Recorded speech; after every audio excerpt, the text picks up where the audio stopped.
Dans les méandres de l'histoire camerounaise, un nom résonne avec une intensité troublante, Fauchivé. Patron redouté de la police secrète, il était un homme dont la simple mention pouvait faire frémir de peur. Suspecté de pratiques mystiques et d'une maîtrise incroyable du pouvoir, Fauchivé a marqué les esprits, laissant derrière lui une empreinte indélébile. Mais la véritable histoire de cet homme puissant ne s'arrête pas à sa vie. Au contraire, c'est dans sa mort que son héritage se transforme en légende. Il était une fois un homme dont le nom inspirait la terreur dans tout le Cameroun.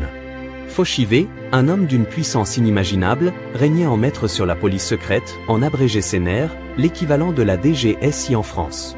Puis sur toute la police camerounaise. Avec ses yeux et ses oreilles omniprésents, il savait tout.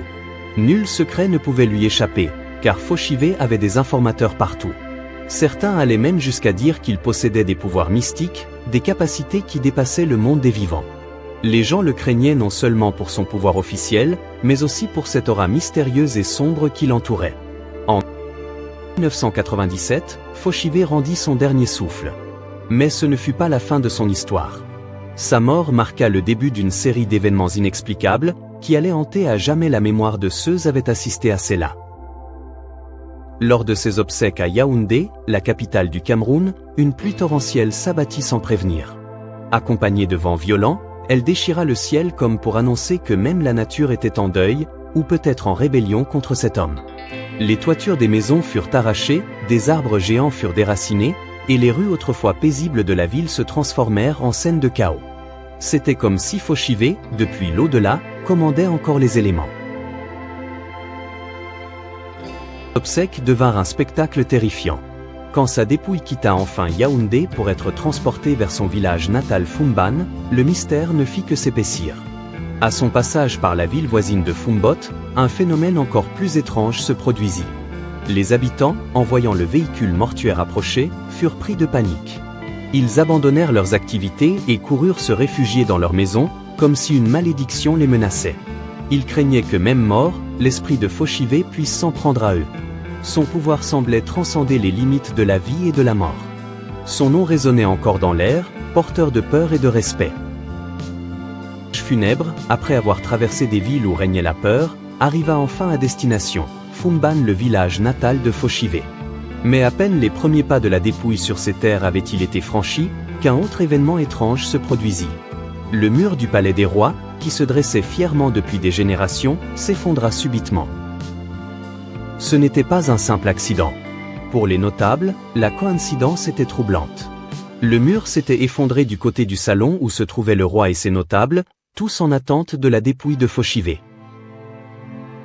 Le 26 avril, comme le veut la coutume, le corps de Fauchivé fut enfin installé dans la cour familiale. Cette cour était le lieu où les traditions du village prenaient vie.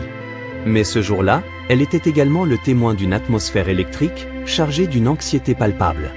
Une foule immense s'était rassemblée, la famille, des villageois, des agents de police, ainsi que des autorités administratives, religieuses et politiques. Tous étaient là, mais une ombre pesait sur cet événement solennel.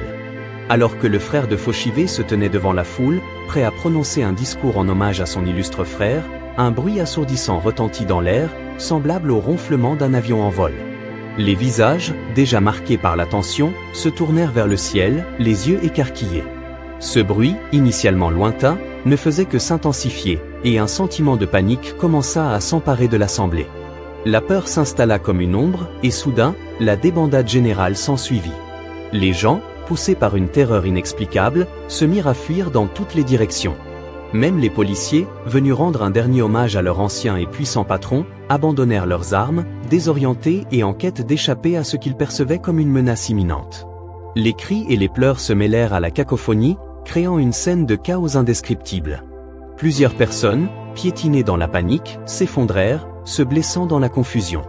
Le vacarme ne s'arrêta qu'après une intervention énergétique des gardiens de la tradition Bamoun. Ils affirmèrent que c'était le totem de Fauchivé qui venait régler ses comptes avec le sultan Bamoun, ainsi que son éternel rival, Josué Mouiché. Calme revenu, la cérémonie continua, et Fauchivé fut enterré. Mais dès qu'il fut inhumé, une immense pluie s'abattit sur le village, accompagnée de vents très violents. Ainsi que Fauchivé inspira la peur, même dans sa mort. Aujourd'hui, Rien que l'évocation de son nom donne des frissons aux Camerounais qui ont connu son histoire.